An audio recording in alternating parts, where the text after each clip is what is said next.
like to call the Board of Public Works meeting of October 19th to order and ask if anybody besides LCAT is recording.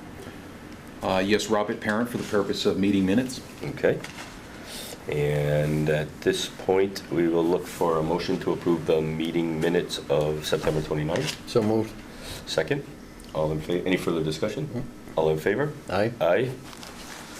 And from there, we will move right into our superintendent's report. Thank you. A couple of items I'd like to remind the board about. One is that tonight at 7 p.m. Will be the special town meeting. The Board of Public Works has 3 articles on the special town meeting. Articles 8, 9, and 10 relative to personnel service budget adjustments, and Article 20 pertaining to the street acceptance of Fenway Lane. And I believe, based on what we discussed at the last meeting, Mr. Mayberry will be presenting Articles 8, 9, and 10. Correct. And Mr. Wilson will be presenting Article 20. Correct. Okay, the next item I had, and I wanted to actually mention before I get going, that I hope to spend most of tonight talking about our draft capital recommendations. And since Mr. Fenney's not with us tonight, not get into too much detail regarding ongoing operations activities. The first item I had was to put an agreement in front of the board with a firm named Access Plus. And it's an agreement I think we talked about a couple of months ago, where Access Plus is looking to gain a connection to the state broadband network through the town of East Longmeadow's fiber optic network. And they're doing that for a benefit of a private client of theirs on Shaker Road. They already have all the fiber installed up to the old fire station, and what they're looking for right now is to approval to connect to the town's network through a extension of the town's fiber network that we would install the conduit for, and they would install all the fiber and the fiber terminations for. So it's essentially run from the old fire station up to an existing handhole right behind the backstop at Center Field. Just a couple hundred feet, very easy extension of what we have out there. It'll take probably a day or two to put together. The good thing about the agreement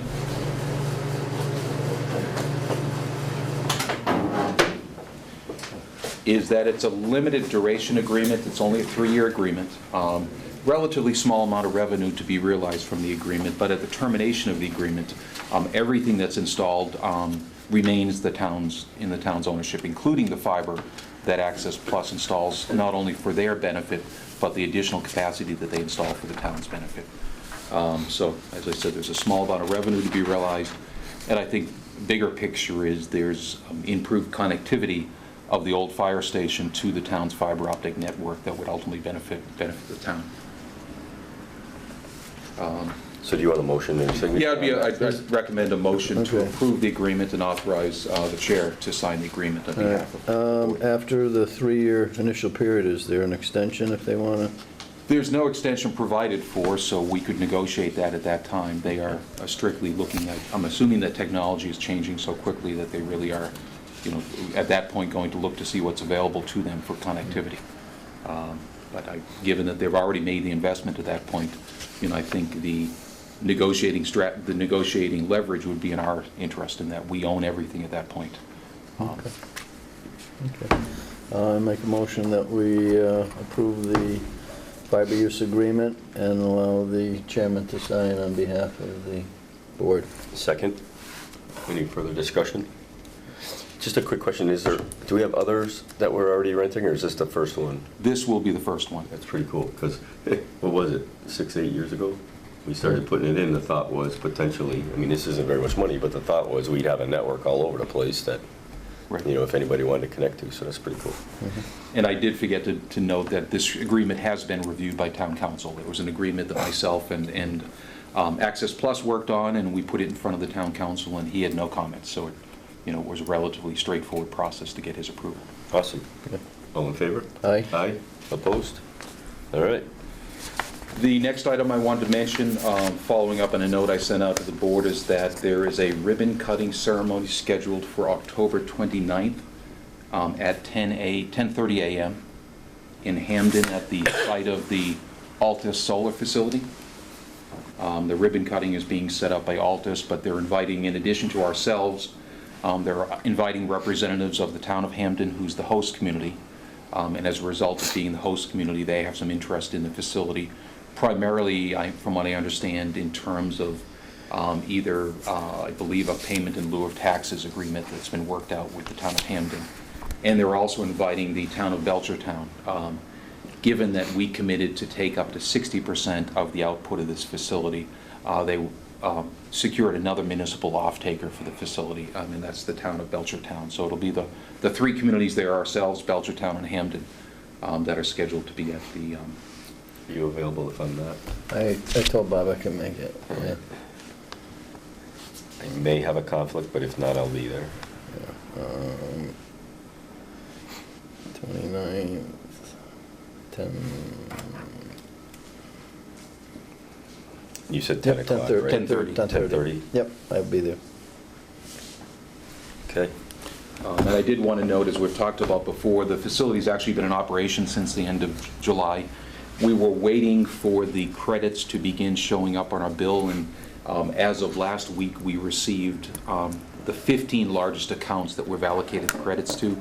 We've actually seen 2 months' worth of credits, so there was a month of catch-up and then a regular month of credits that appear on our utility bill. So the system is now working as we expected, where the credits that we purchase at a discounted rate, at a 20% discounted rate, show up on our utility bills.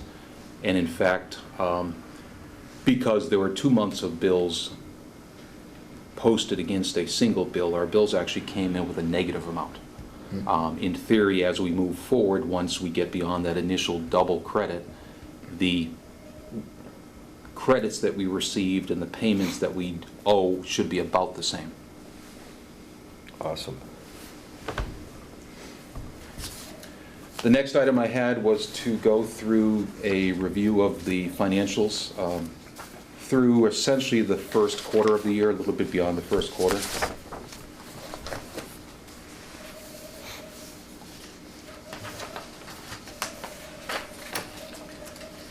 These numbers are put together through week number 14, which is a little bit over 25%, 26.7% of the year.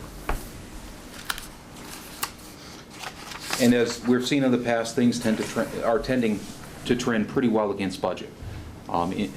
We're generally on budget. Where we might be a little bit different, it's many times due to the timing of the year. For instance, on the building maintenance, we know that we typically spend more money in the first quarter of building maintenance than we spend during the rest of the year.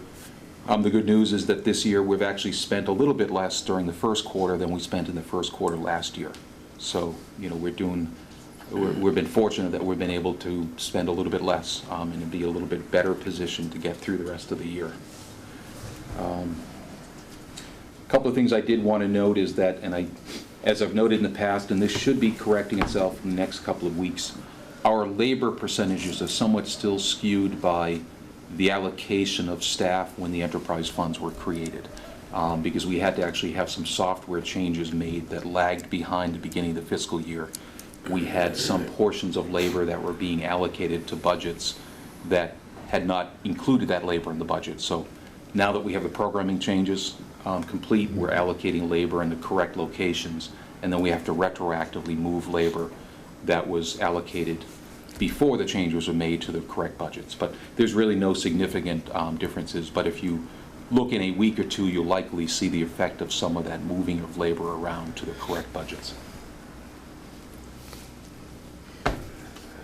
As you know, at this point, we do have one position open within the DPW. We have the assistant to the town engineer position open that may continue to be open for some time. And that, I expect, we'll see that our labor costs in the highway budget will start to trend a little bit less than budget.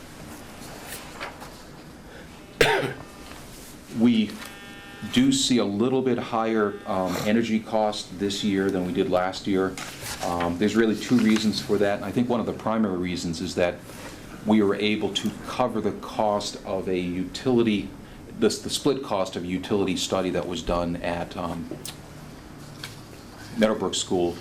We brought in one of National Grid's approved consultants to do a steam trap study to take a look at our steam Steam taps. Excuse me. Yes, Steam steam trap. traps. There we There you go. go. Say that 6 times. And we found that most of these steam traps were in good condition, but some of them did need to be repaired and replaced, and as a result of that, we're going to improve the efficiency of the heating system. That work was funded, both the engineering work and the construction work using our own forces was funded 50% by the utility company, and will be funded 50% by us. That one-time cost is included within our utility budget, since it was invested in future energy and efficiency improvements. So there's a momentary bump there that I think will go away very quickly. We've talked in the past multiple times about our waste budget, our disposal budget, and where we stand. The good news is that although we are a little further spent at this time of year than I'd like to see, we are starting to reduce the expenditures, primarily due to our reduction in costs that we were able to negotiate with Waste Management Corporation. So that trend will continue, so that our unit cost will continue to decrease, and I believe we'll start to see our costs get closer and closer to the percentage of the year that we would expect the cost to be incurred. Our sewer budget is trending well relative to labor and expenses, very well in expenses. Same thing on our water budget. It's trending well on labor as well as expenses. And again, I expect the water expenses to trend well throughout the entire year as a result of the true-up that we're seeing from Springfield Water and Sewer Commission. Awesome. And volume sales of water is up. Sales are definitely up, so I would expect that a lot of our costs are fixed costs that we incur every year, so that as volume goes up, our revenue goes up. Awesome. Sewer was not up by the same percentage, so a lot of that was sprinklers Sewer, in and fact, the one-time use. yeah, we're seeing very close to historic lows on our sewer flows right now, which is a good thing. Our peak, this year is kind of an interesting year from a wastewater standpoint, in that we did not have a big spring melt. We had a lot of snow, but the snow melted very gradually, and that didn't raise the groundwater table as much as you typically get when you get a very wet spring and a lot of rainfall. So we didn't see a very high peak in the spring, and then we saw some pretty dry conditions throughout the summertime. So I expect that overall we're going to see our wastewater flows down considerably and our water flows up considerably. And some of that's I&I besides, right? Absolutely. The pipelining we've been doing, Correct. yeah. Cool.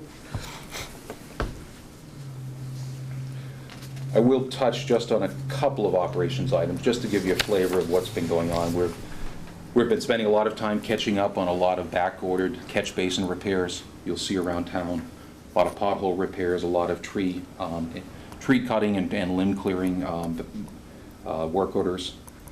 We continue to make progress on the Parker Street sidewalk. We've gotten down to Marcy Ave. In fact, the guys poured the last section up to Marcy Ave today. They jumped over the small retaining wall that we have to build, because we're making very good progress on the walk as it is, so we want to keep that progress going, and then we'll go back to the retaining wall. But I'm very comfortable that we'll completely finish that section up to High Pine Circle this season. I looked at it this weekend, I noticed that's the only retaining wall we have to put in, and Correct. it's really not that big. Right, and we have all the materials in place, and one reason why we had delayed it originally was we were waiting for materials, and now that we're moving, we felt it was better to continue moving than to go back and work on that section. They've also done a good job in terms of doing restoration as they go, so I think you'll notice that, we're not more than a week or so kind of behind with restoring the areas that we've worked on. So we've got grass already growing well in some of the areas that we worked on Yeah, I earlier just this saw year. one sprinkler line sticking out of the ground, Yep. so they working on that, I'm sure. Definitely, yes. Fields continue to be in good shape. We've had no complaints regarding the condition of the fields. Any issues that come up are really scheduling issues more than anything else. The guys are getting ready for winter. We had a couple of staff people in the yard today, getting our plows ready, getting our sanders ready, get everything ready, so we wouldn't be caught by surprise if something comes up in the next couple of weeks. So that's starting at the same time. The water crews are working on something they do every year, which is marking out potential water shutoffs due to non-payment. It's a pretty long list this year. Really? It's upwards of 100 services Whoa. That list tends to get short very quickly as the actual shut-off date gets very close, but, you know, this is sort of the warning that this is real to people, that as we get out there, we find the valves, we turn the valves, we make certain that everything is operational. You know, people understand that the next step might actually be shut-off of water due to non-payment. Bruce's crews have been working on prepping for the Council on Aging generator. The concrete pad's been poured, the conduit's in place. We're largely getting set up for delivery, which will likely be in the next couple of months. It is a fairly long lead time on the generator. Town Hall electric work, which is one portion of the Town Hall renovations this year, is beginning to move along. We've received quotes for all the materials, so we have all the materials ready for purchase. We've received quotes for where we have to bring in additional labor for after-hours work. So we really have the two pieces of that put together, and Bruce is working on getting that work scheduled now. The last two Friday evenings, you may be aware that we had a significant number of crews out doing water main flushing. So we're pretty much done with the flushing activities. We may have a little bit more to do during the daytime, but we've largely got that behind us. On the wastewater side, we have been working on getting our wet wells cleaned, which we typically do this time of year, so we don't have any problems getting into the winter or the spring. And we did complete some electrical upgrades at one of our small stations. We typically try to do one a year in terms of upgrading the electrical equipment, the controllers, the starters, things like that, so we don't have problems in the future. And I think that's probably enough right now. I wanted to turn things over to Dan if I could. Question for you on traffic signals. Yes. Might be just me, but it seems like in the last couple of years, we've had significantly more situations, I would say, with like almost all traffic signals. So the question was, is it just age of signals and componentry, or could it in fact be the services that we're using to like maintain, fix, or program our signals? Because I don't remember, I mean, prior to a couple of years ago, Elm Street being what kind of triggered it for me, I don't remember having as many times when the signals went funky or the controller didn't do, or we went into flashing modes, and it seems like the last couple of years. So I don't know if the talent working on it, i.e. our contractor, might not have what we need, or if it's really the components. And I don't know if you can answer it, it just, the question came up in my mind. Certainly respond to it. Our contractor working on it, we typically bring in when things fail. So we had last year, for instance, we had some failures at the Shaker and Chestnut Street. That resulted in us rewiring, basically running new wires from the signals down to the control cabinet, because they've been in place there since 1987, and with the movement back and forth and the swaying, things will break, and you can patch them and splice them so many times that on their recommendation, we got to the point where we said we just need to rewire that section because we've spliced what we can splice. We've had the same types of issues up at Parker and Elm Street. We've also had controller failures. We have now replaced the Shaker and Chestnut controller is new. The Allen Parker controller is new. I think the Dearborn controller might be new as well. So it's a trade-off of replacing everything and spending a lot of money, or replacing pieces as they fail. The piece I believe that is the issue right now at Shaker and Chestnut is it appears not to be the loops, but the device that handles the loop information is known as a loop amplifier. So in talking with Northrop today, they have on hand some essentially old used loop amplifiers because the current technology isn't compatible with the old technology. So they're going to install one of the replacement units. If that doesn't do it, then we're going to have to look at installing new loops because the technology is completely changed. Install new wiring from the loops to the cabinet. Installing some new equipment in the cabinet, maybe not all new equipment, but we're kind of at the point of spending a few $1,000s to keep things going versus spending tens of thousands of dollars in one big, as we know, we spent close to $150,000 at Elm and Maple Shade, and a lot of, that you can fix things for a lot of years before you get to that capital investment, but I don't think it's the quality of the service, because they're very responsive. I think we have old equipment that sort of a piece at a time needs to be upgraded and replaced. If we were looking at traffic flows changing tremendously, or a lot of additional development, or other types of things, that's the point where you might step back and take a look at a intersection and say, we want something functionally different, dramatically different than what's there. Most of our intersections, I don't think, will ever function a lot different than they are today, in terms of having loops or some vehicle Right. sensor, whether it's a loop or a camera or a radar device. What's the status with the gas station at Shaker and Chestnut, because that's Right. gonna add traffic issues? As far as I know, there's been no movement on that. I would imagine, I don't know the timeline, but the planning board does have a limit on the permits that they issue, so I don't know how many years that is, but it's been But a couple of years of being quiet. No, moving nothing, forward. nothing moving forward at this point. We did receive, you may recall, a small amount of money contribution towards some type of improvements at intersection. There's a $25,000 contribution made, in addition to, if and when the project is built, the developer agreed to install a flashing light at the bike path at that point. So if we get to the point that we want to do something at that intersection, we do have a bit of money to help us do that. Well, that's the only intersection that we'll Right. probably see some change of Right. traffic in the near future. Right. Is it appropriate, so that if we're gonna change traffic signals, it's a capital item, but is it appropriate to try and get something extra budgeted, seeing as the lights are older, and accrue some money, and then we can replace these controllers or loops? I don't know. Yeah.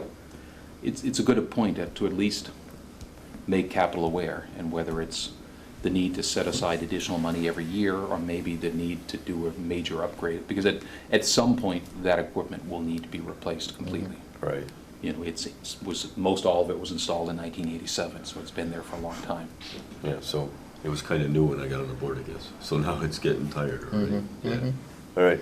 Okay. No, but I think it should be on capital, or they should be aware of it, Yeah. because we don't wanna hit them with, well, it does die eventually, and, we have to replace some. And did we make any traction of going all red if they fail? I still think that's Not much. I huge. did speak to the state about that, and they basically had the same position. Apparently, the industry standard is the Most traveled road is yellow, and the other one is- Institute of Traffic Engineers, I believe, which is ITE, which everybody sort of relies upon to be the experts, says that the protocol shall be. And without the default, and that Mass DOT would say, and our services contract would say, is that's what we need to do, unless somebody really makes a compelling case to us that you should do something else, and you'd have to go through the process. What we requested was to try to dig out the original state permit that was issued back in 87, and see if we could make a case that permit need to be updated. I haven't been able to track that down yet, but I did talk to the state, and they confirmed what our services contractor was telling us, is that they followed the industry standard, and the industry standard says yellow and red. So my last question would maybe be this: do we have those stop signs that fold up at all of the locations, Yes, at all the traffic light locations? So in the event it's out, we can do stop signs? correct. So I guess the question would be, can we look into whether we can have a flip-down sign right below the stop sign that says,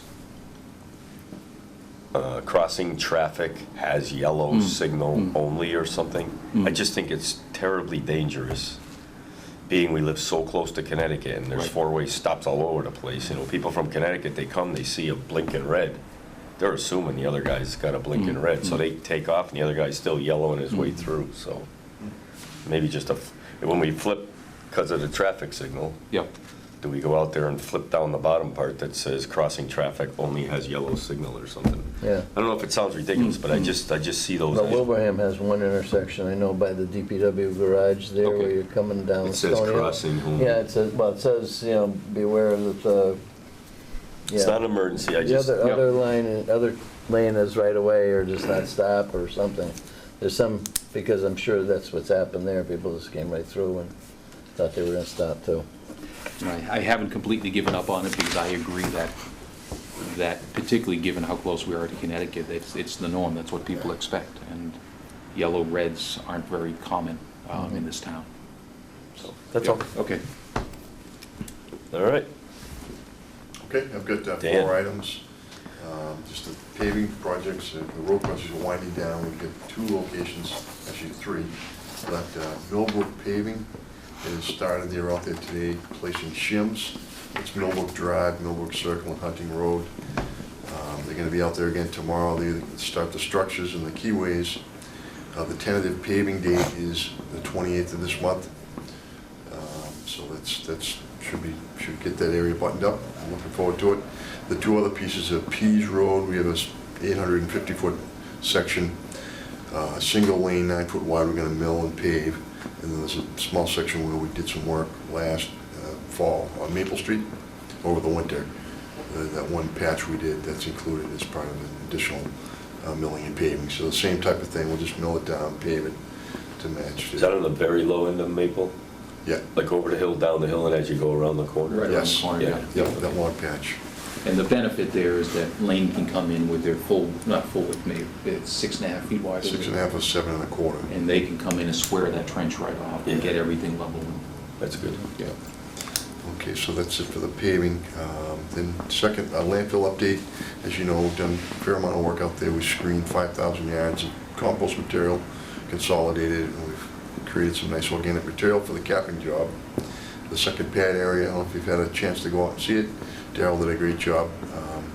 We used 16 inches of hard pack, or in some places we used gravel, and then supplemented with 4 inches of millings on the top. Graded it all out. We had to overlap a little bit, but overall it came out really nice. If you get a chance, take a look at that. We also did a temporary access road to get out back, because we had the 2 wells installed up on the, basically up on the north edge of the left side, the inner bulky waste landfill area. So those wells were installed at 80 feet to bedrock. The shallow well is 15 feet, so now we're getting ready to get those sampled. Let's see. Looking forward, we're looking at, for the fall, erosion controls around the base of Adams Mountain that I've learned. It's called Adams Mountain. Let's see. There's some additional pad areas, or areas where we're going to store stockpiles adjacent to the compost pads. We're going to fill in a little bit and dress those up. We're going to hope to start clearing of the phase 1 area, which is the area to the east. And then again, the water quality monitoring. We've got 10 wells total, so it'll be 5 bedrock wells, 5 shallow wells, and then 7 surface water locations. So that has to be done by the 15th. We met with the town administrator, the interim town manager, and they're on board. They understand that that's forthcoming. I think that's it for landfill. As the Federal Highway Administration reimbursement, we talked about a little bit. I got an update from Mark Carmichael. It's $151,155.27. I guess that the Federal Highway was having a meeting on the 28th. He's expecting that it'll get approved then, and then within 2 to 3 weeks from that, we'll get electronic payment. He's going to let us know. He's tentatively saying it'll be the 11th of November that we should see it. And then the last thing I've got is the crack sealing. We're doing a fall crack sealing project. We sent out quotes. The last 2 we did 2 years ago. Crack sealing of Taunton won the bid. We put a list together. We're just going to continue to upgrade and take care of some of the roads. The price was $8.30 a gallon, and the contract says it has to be done by the 4th of December. There's temperature restrictions. I think it's 40 degrees. It has to be above that for them to do the work. So we'll get that contract out and get that work It'll done. be roughly 3 miles of crack sealing Yes. on Yeah. top of 6 I think we've done in the past. Yep. This spring we did about 3, last fall we did Yep. about 3, so we're up to about 9 miles together. Yep. Awesome. Continuing to take care of the roads out there. That's it. And the schools will put forward for capital, or Correct.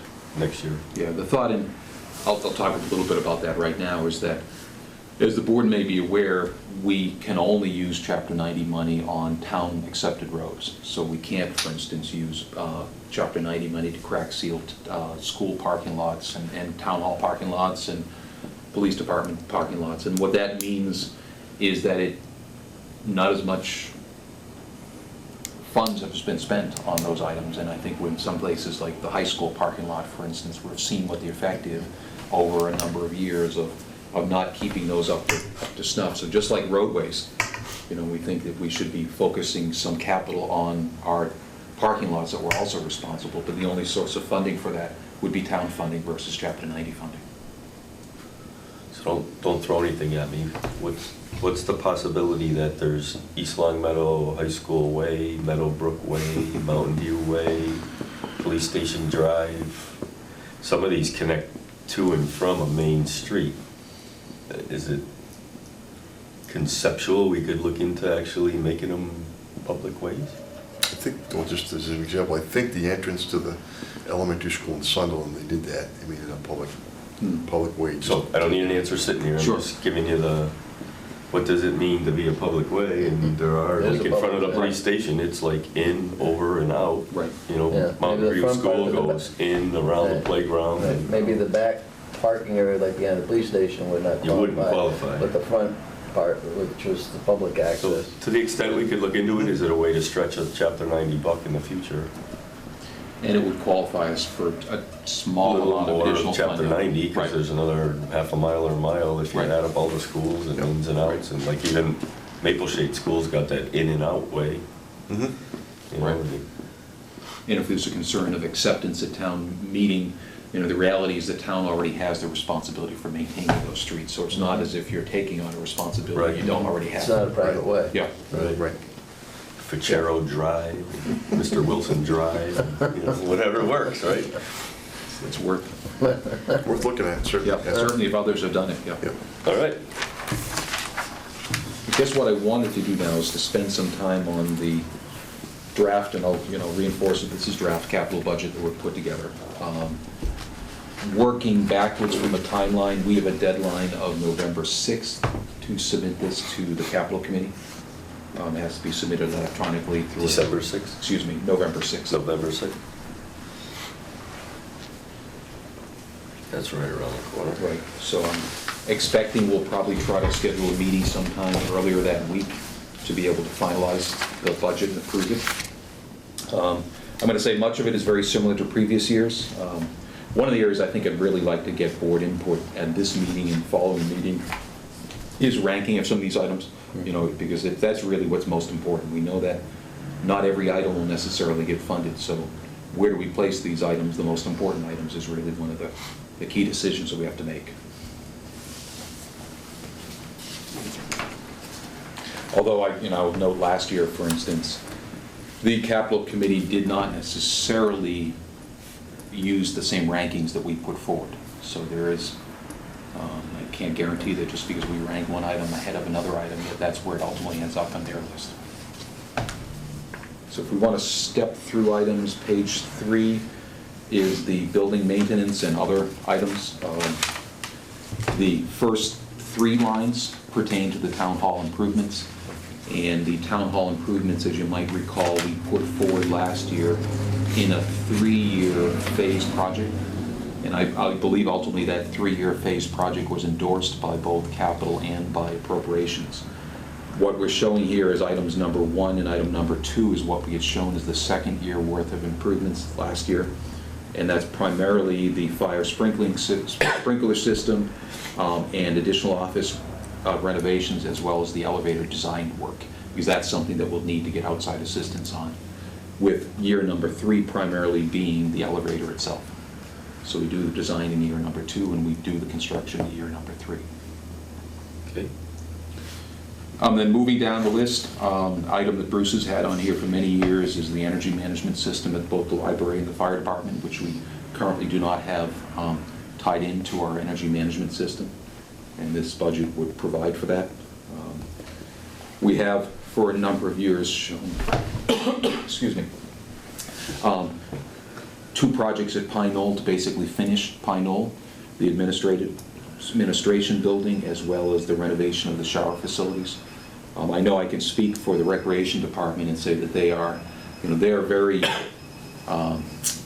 they believe that the renovation of the shower facilities is a very high priority in their eyes, because we have a very, brand new pool, a very high quality pool, and we don't have shower facilities to go along with that pool, and they've made that point multiple times.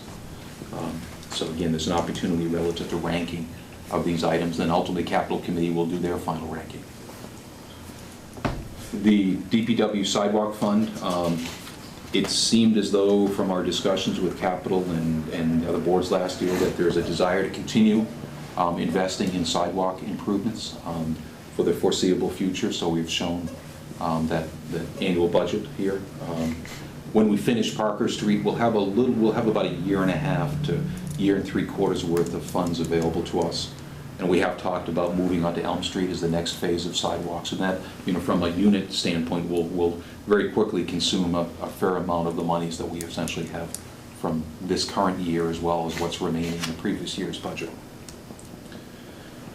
This is where we put the townwide crack ceiling. It's just shy of, if we were to do it all at once, just shy of $50,000 to go and do all the parking lots at one time. Certainly it could be broken into phases, but the thing to keep in mind is that you want to do this work before things fall apart. If you let things degrade too much, then you're beyond what you can do with crack sealing. And at that point, you're looking at, much more expensive reconstruction at a later date. Several other items, again, moving down through it. I guess I won't go out through every year, but for the most part, all these items have shown up on previous CIPs for years 2 through 5, and they generally have moved along this year. Okay.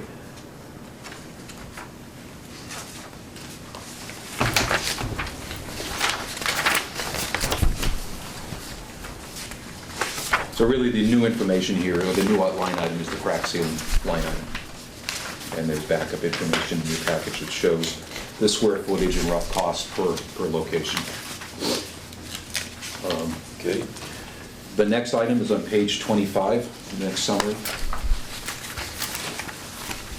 And that is the department equipment or department vehicles. What I've done, because now that we're looking at the enterprise fund carrying some of these costs, you'll see at the end of each one of these items, I'll put in parentheses either H or W or S, meaning highway or essentially general fund, or water or sewer. So if you look at each one of these equipment items, the source of funding is indicated at the end of the item.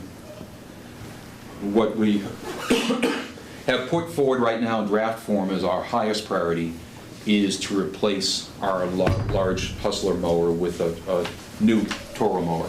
A couple of things I want to note regarding the pricing that we have there is that the pricing we have shown is the worst case scenario. Toro has told us that next summer, in order to comply with, I think it's Tier 4 air emissions requirements, Yep. there's going to be a need to make some significant investments in additional air emissions equipment that'll add upwards of $10,000 to the price of the mower. So they've given us pricing for the mower as it might stand today, and for budgeting purposes, and the mower as it might stand a year plus from now. The other thing we have on both of those prices, you'll see that there'll be two prices listed, like on page 28. There is one number that's a budget of $82,000. There's one that's $95,000. One of the pushback items we really got from capital planning last year was that we structured the mower that we are requesting had a full weather type or all-weather enclosure, and they felt that we could get by with a little bit less. So the little bit less alternative is the $82,000 alternative. The $95,000 alternative is the ideal alternative, but we may or may not be able to afford the ideal.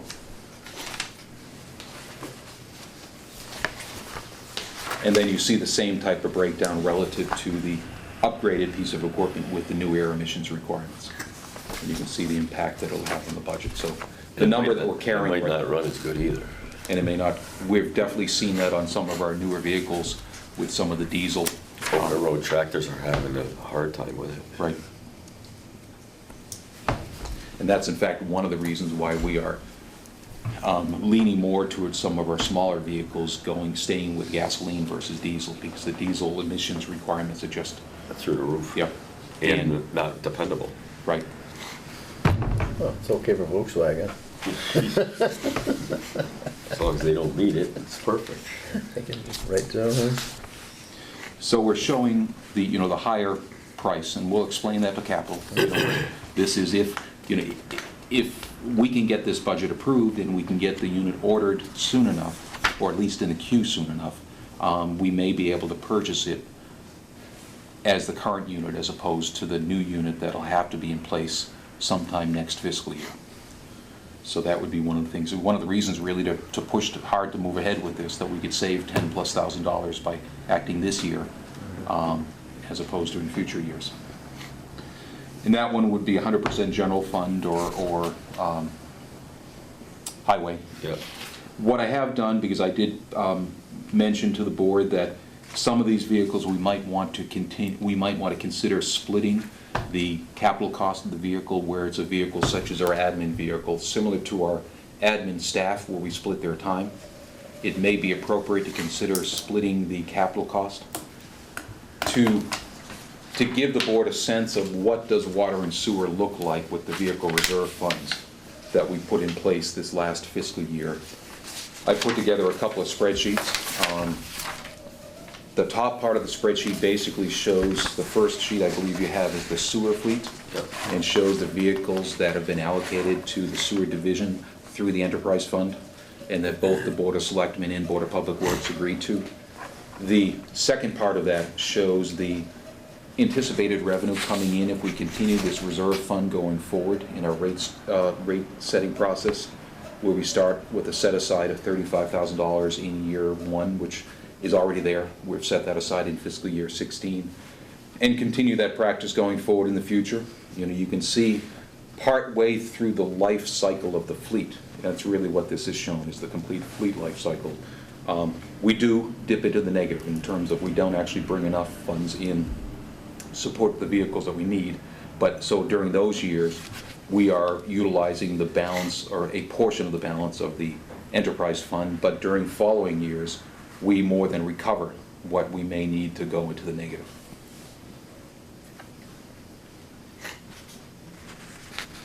So it's, a lot can change. It's hard to project 5 years out, let alone 10 or 15 years out, but best guesses right now shows that we should have a sufficient amount of funds available for us to move forward.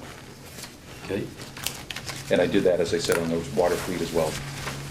So I guess it would be my suggestion, and the board, I don't need an answer about it today, but that we consider on the vehicles that are shared vehicles, and that would be truck number 2, which is currently the operations manager's truck, and the admin vehicle, to have that split 50, 25, 25. I agree. And then moving down to this line, this sheet, you can see in future years, just if you're looking forward, item number 8 would be a sewer vehicle. Item number 13 would be a water vehicle. Item number 14 would be a sewer vehicle. Yep. Item number 18 would be a split water and sewer, because we allocated 50% of the backhoe cost to water and 50% to sewer. One thing we did do is we took line number 11, which is Bruce's vehicle, and because we did get a hand-me-down police vehicle this year that is currently being upgraded, it needs a new exhaust system and a number of other things to make it usable for the next couple of years. We are making that investment right now, and we expect that investment will carry us out a couple of years. So we're showing replacing that vehicle out fiscal 19, perhaps. And at one point, I think we had that in the current year, but we've kind of filled that gap for a couple of years now with the police department vehicle.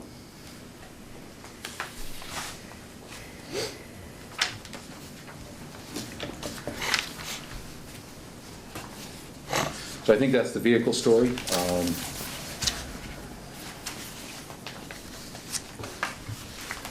Next, if we move to page 34,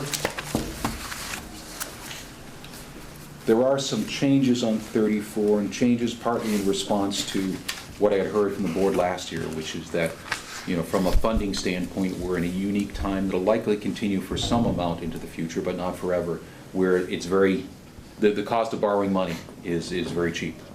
So we had talked about one of, really the major project that we still had left on our capital improvement list on the water side was to replace the 12-inch asbestos cement water main on Maple Street with a new water main, essentially from the Rotary to the town line. What I've done is I've taken that and I've moved it forward to fiscal 17. As it became more and more real, I thought about how would we actually implement that project, and I think it would make sense to consider implementing it over 2 years, because from a traffic standpoint, ideally you're doing the work on Maple Street in July and August.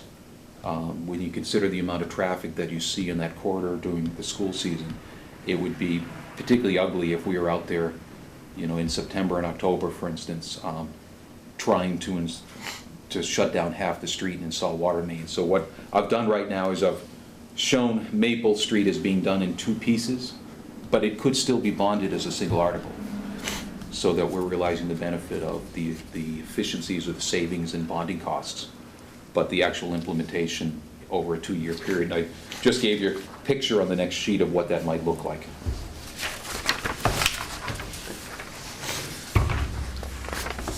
And there's some secondary benefits. What I've shown here as Phase A would essentially be from the Rotary to just past the high school. If you take a look at the pavement conditions, I don't know the vintage of the 2 sections of pavement, but I know that there's a definite difference between the 2, and as you get just beyond the high school, our pavement is in better shape than it is from the high school back towards the Rotary. So the thought is, this would allow us to get another year or 2 of life out of that pavement before we tore the street up on the portion of the street that's in better condition. It gets worse right as you approach the Long Meadow line, but before you get to the Long Meadow line, it's generally in pretty good shape. And again, if it makes sense to try to hammer this work out in 2 months, come in, make a mess, shut everything down, but then get out of there after the parade and before school starts. So that's sort of the explanation of what I'm showing with Maple Street. Maple Street wouldn't be done with our own forces. We can't work, we don't have enough forces, we don't have enough resources, enough equipment to be able to do something fast enough to be able to. Besides. Yeah. So my thought is that to try to combine, the bigger project that we would outsource with a smaller project that we would do with our own forces. So that's why you see, for instance, on fiscal 17, the Fern Glen section of water main being shown in there. That would be something that we would do with our own forces, in combination with John Street, which we still need to do from this fiscal year. So it gives us a good, manageable size of water main work to implement in the remainder of fiscal 16 and 17. The same type of approach in 18 and going forward. The other thing that we would likely outsource down the road when we did it was Maple Shade from North Main Street to Elm Street. Again, larger main, lot of traffic. We really want to get in and get out of there as quickly as we can. But everything else, I would say, would be doing with our own forces. Okay.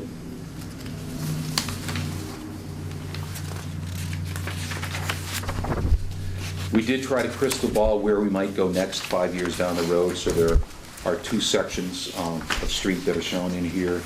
One is Cooley Avenue, which is a section of road that we've had several water main breaks on. We had a significant water main break this last winter, relatively short section of main that could be done.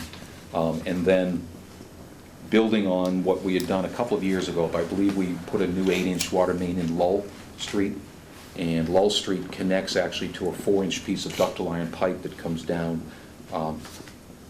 Nelson Avenue, and that would be to take those improvements down to an existing 8-inch pipe on Nelson.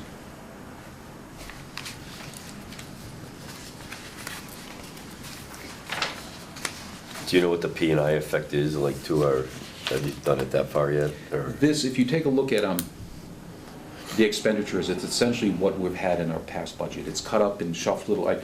I added 5 years out, and Yeah. our 5-year total is essentially what we carried in our 5-year projection for budgets last year. So I don't think it's any different than what we anticipated.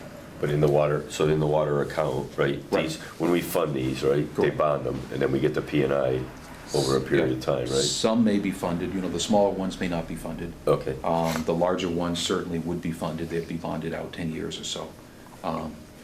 I guess And what you're saying with what's coming off, or what we've done in the past with what we're putting on, it keeps it about the same? It keeps, and it actually keeps it with, when I built the rate structure this last year, or current year, This it is kind of in there. anticipated basically this type of Okay. cash flow on an annual basis. So it may seem like it's more, but it really isn't, because, Maple Street was a $1.3, $1.4 million project as a single project. Now I have it split over 2 years. Got it. But probably financed over 10.